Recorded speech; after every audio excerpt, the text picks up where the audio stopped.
Welcome back to the community, everyone, and thank you for being here. If you're new, check out the website.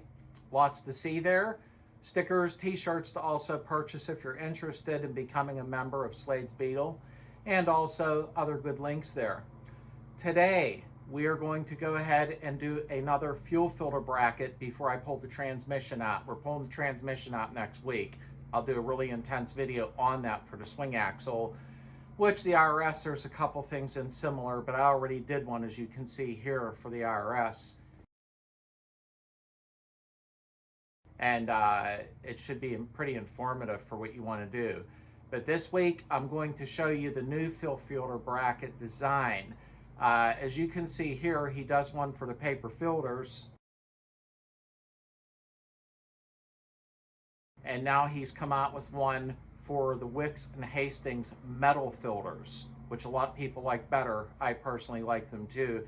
And you can get them at O'Reilly's even, or Amazon, the metal filters. The bracket is 16 gauge metal, so it's laser cut. It's actually really, really nice. And if you go down in the description, you'll be able to purchase one if you want from the guy. His name's Kevin. He's a really good dude. He's been selling them for years on the Samba. But he was nice enough to send me one for the metal filter because he asked what I used, and I promised him I would show it on the channel. So I hope you like what you see today. Stay tuned. I got a lot more to come. Next week will be the transmission, and I'm going to get Heather involved, my wife. She's in some of the films, so that she can help out a little bit, because that's the way we roll. We help each other out. Let's go and get it done. So this is the bracket. And this keeps you from putting your fuel filter in the engine compartment. I know many of you do, and that's fine. Do what you want, and I do what I want. I highly recommend putting them under the car. I'm sure I'll have some wise guys commenting saying, I've been running them in the engine compartment forever. That's fine. It's your car. Do what you want. I prefer to run them underneath the car, to be honest with you, but they need secured. You can't just have them hanging in the wind underneath. Now, this is a pretty nice design. Let me get it close up for you here. As you can see, it's 16 gauged laser cut metal. This thing is nice. And you have two little nuts here. I can't tell yet. I think they're 8mm. I'm not sure. And this little plate unbolts, and you remove the filter out. So when it's on the transmission, like you see here, you don't have to worry about taking the whole bracket back off. You're just pulling the filter out, putting these two little nuts back on, and it's in place.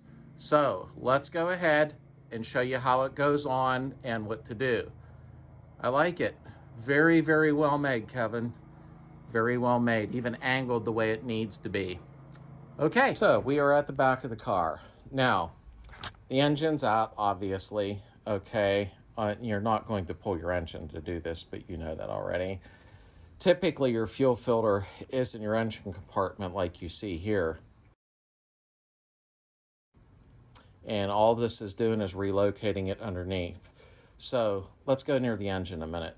Okay, this is a poor example right now, but you would have your line here that goes up to the carburetor, and your fuel filter would be in between. So all you're doing is removing it and putting your line from there up to the carb, and that way you're eliminating that other connection in between the fuel filter, okay? And on the back, as you see here, this runs along, see where I'm at? Okay, that runs along the back, and there is your fuel line coming out the back. See, you already know, and I'll show you where it hooks up. When it comes out the back of the engine, it goes back. So you can see the line here. Oh, sorry. And it hooks up right there. But I'll show you alongside the car what it looks like. So it comes out of the frame here. This is where your transaxle is laying on top of. And there's your hose that goes up to the engine. Okay? So let me get you set in a better position here, and I'll show you what's going on. Okay, so we're under the car. Obviously, I don't have a clamp on my fuel line or anything, okay? So you will be removing the clamp and the hose off of your fuel line. However, make sure you go ahead and clamp it off somewhere so gas doesn't backflow and you have an issue. Make sure also to do this when the car is completely cooled down, okay? Now, you could have fuel that's going to come from the front. You might want to clamp the hose off under your tank at the front, start the car, and run it until it stalls, and then all the fuel's out of the line, okay? What we're going to do is take this off. You might want to spray these nuts with a little bit of PB Blast or whatever you like to use, okay? And that way they'll come off a little bit easier. You can see in the picture here, that's the two nuts that you're going to be mounting them on. I should say studs, okay? So let's take this one off. Trying not to get in your way there. This is a really nice design instead of some jinky little thing that, you know, isn't mounting properly. And out came my stud. That's okay too. Okay, now we're going to have to use a wrench for that one there. Okay, because I can't get a socket in there. And you have to grunt like I do. Just a little bit, okay? I probably am in your way slightly with this one, but you know the deal. You know where it's at. I should have got my ratchet wrench. It would have been easier. I didn't.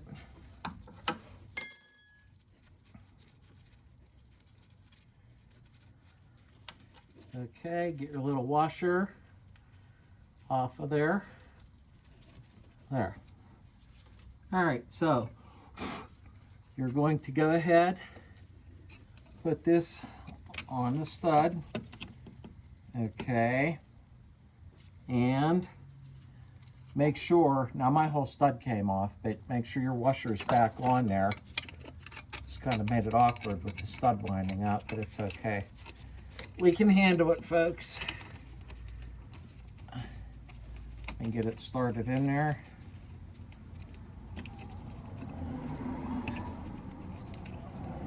There we go. And this will look nice when it's done. My transmission will be getting removed next week. So once I do that and put new seals in, I'll be filming it all and wire wheel and paint the transaxle. It's gonna look pretty, because that's what we want. Okay, so let me tighten this nut up now. I'll do the bottom one first so it seats it.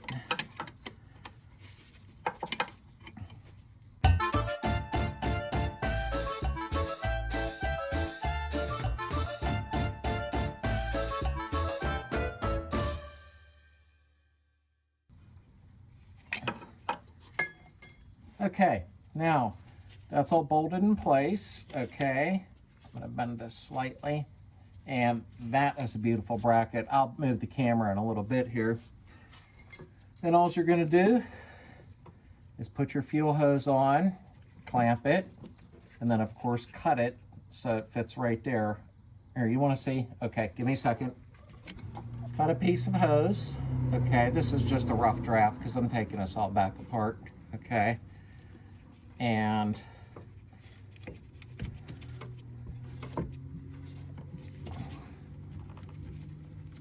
try to reach underneath. There we go. Okay, so all you're going to do is clamp it here and clamp it there. Okay, and then of course up here the hose runs up to the engine. But this is a really nice setup. So let me bring the camera down here and show you a couple other things. That's a little bit better of an angle for you to see, but that's how nice this is. I love it, I do. And when you're ready to change your filter, obviously you do not have to take this whole bracket off. Let me get underneath. As you would remove these two nuts, this little plate comes off and the fuel filter pops out, so you don't have to ever remove the whole bracket again. So it is really an awesome, awesome design. And it's out of the way. If it ever starts leaking, it'll go straight onto the ground instead of into your hot engine compartment and cause you an issue. So I like the design. I definitely give it a 5 star out of 5, of course, you know. But I like it. I like safety features when possible. So, all right. So that is the fuel filter bracket design made by Kevin. If you get down in the description, you'll get a link straight to his email and also to his ad on Asamba. Uh, I do highly recommend this. I think it was a genius move. That's my opinion. And I'm sure quite a few people have been buying them. It's a nice added feature for sure. And you can still run a fuel filter up front under your tank if you feel the need for 2 of them, okay? Any questions, just ask in the comments. Also, you can use the Wix filter and a Hastings filter. They're both available at O'Reilly's or wherever you like to shop, Amazon, Rock Auto, it doesn't matter. But it's nice for those fuel filters to go grab at O'Reilly's if you need them. They keep them on hand. Down in the description, you'll see the part number for the metal filters. So I hope you enjoyed. This coming week, we'll be going ahead and removing the transaxle, and also I'm going to strip down the front beam. So I'm going to show you the proper way of stripping down the front beam. That may come before the transaxle. Removing the arms, the shocks, the torsion leaves, and everything to strip them down bare, since we're getting another beam to do. So thanks for being here. Don't forget to grab your stickers. I have it up on the website. And get yourself your Slade's member sticker. And I'll see you next time.